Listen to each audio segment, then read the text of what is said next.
Boris Johnson, em modo despedida, no último discurso, congratulou-se pelos feitos alcançados em 3 anos à frente do governo britânico.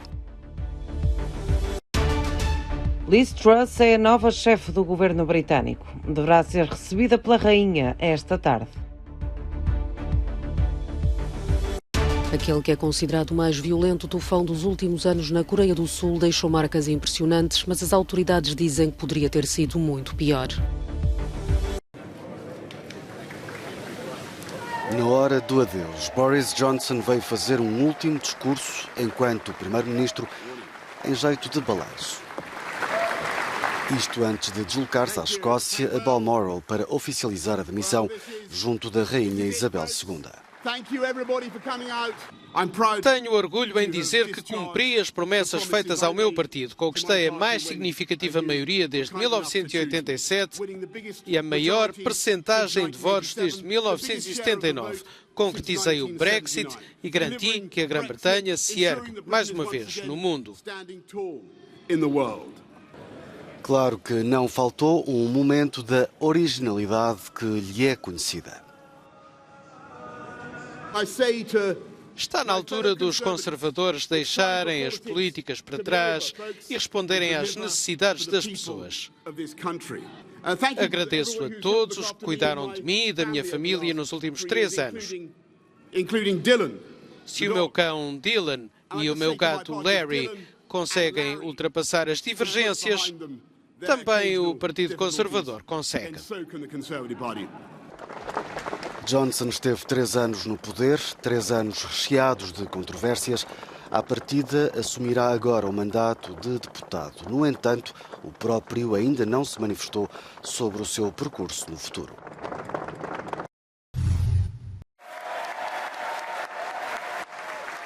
Liz Truss deixou Balmoral, onde se reuniu com a rainha Isabel II e já é oficialmente primeira-ministra do Reino Unido.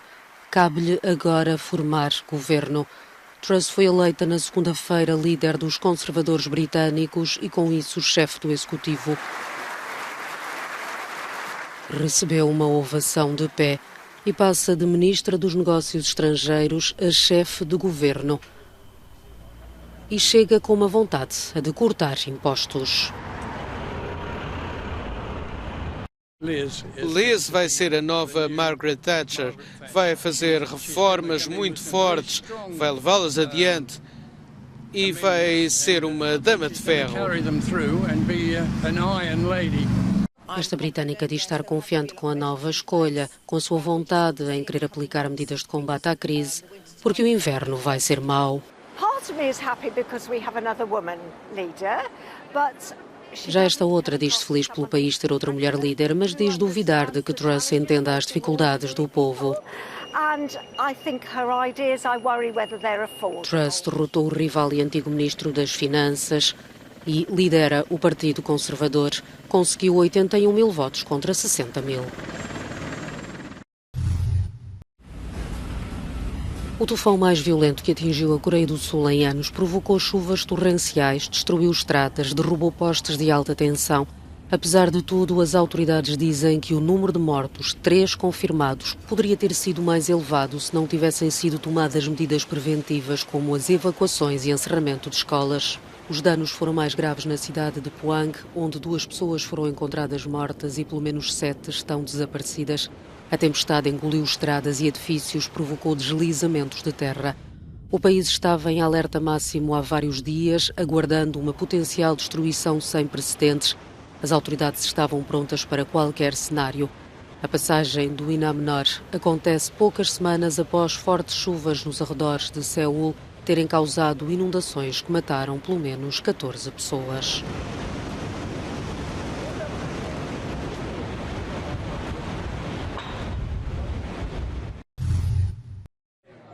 O líder da UNITA reivindicou uma discrepância entre a sua contagem de votos e a da Comissão Nacional Eleitoral, que poderia virar o resultado das eleições gerais em Angola do dia 24 a seu favor.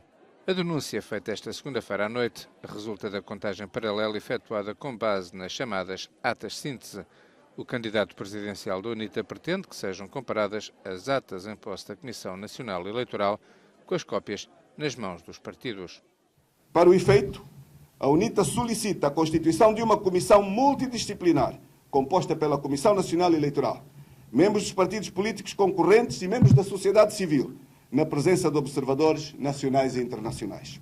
Horas antes da conferência de imprensa dos dirigentes do maior partido da oposição, o plenário da CNE avaliou os recursos contenciosos da UNITA e da Casa CE e solicitou ao Tribunal Constitucional para não lhes dar provimento, porque muitos dos documentos apresentados não eram as cópias das atas fornecidas aos delegados de lista e outros que não tinham código de identificação ou apresentavam rasuras.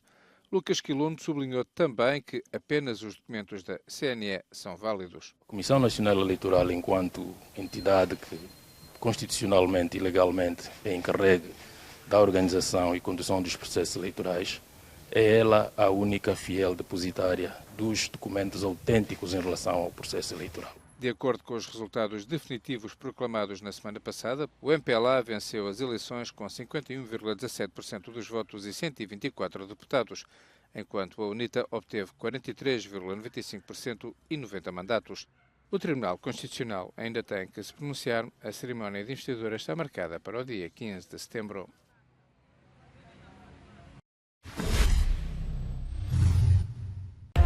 O nível médio das águas na Bulgária já está a começar a diminuir depois das cheias que deixaram as ruas submersas.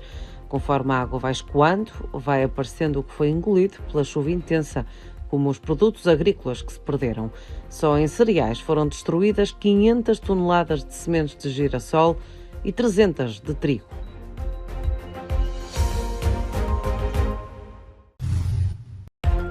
Centenas de pessoas desfilaram numa manifestação em Pristina, Kosovo, contra a violação de uma menina de 11 anos num parque da cidade na semana passada.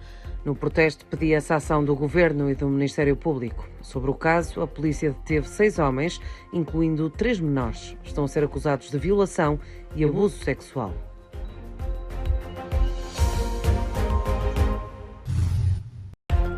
Quatro crianças morreram na explosão de um apartamento abandonado no norte da Síria. No local estariam bombas por detonar, colocadas alegadamente pelos rebeldes. No total, só este ano já perderam a vida 170 pessoas devido a munições não detonadas deixadas durante a Guerra Civil, que durou 11 anos no país.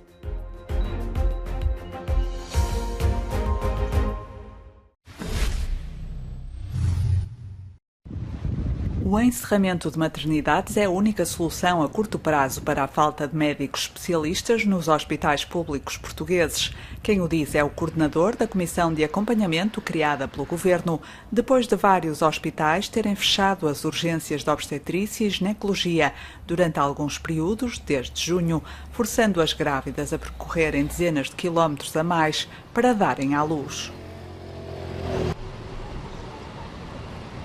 Temos vindo a trabalhar durante o mês de julho e do mês de agosto naquilo que é uma reorganização dos cuidados de obstetrícia e ginecologia e neonatais também em Portugal. Achamos que isso provavelmente vai condicionar a concentração de recursos, ou seja, que alguns hospitais não podem manter as suas urgências e os seus blocos de parto abertos.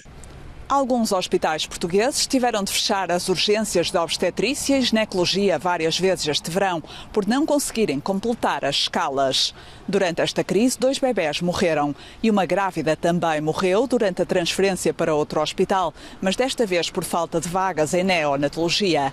As mortes estão a ser investigadas. A Ministra da Saúde demitiu-se.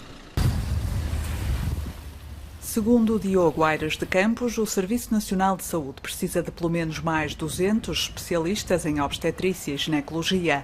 Nos últimos anos, a mortalidade materna tem vindo a aumentar em Portugal. Haverá uma relação com a falta de profissionais? O que parece estar em causa não tem a ver propriamente com resposta, pelo menos não é evidente que tenha a ver com a resposta.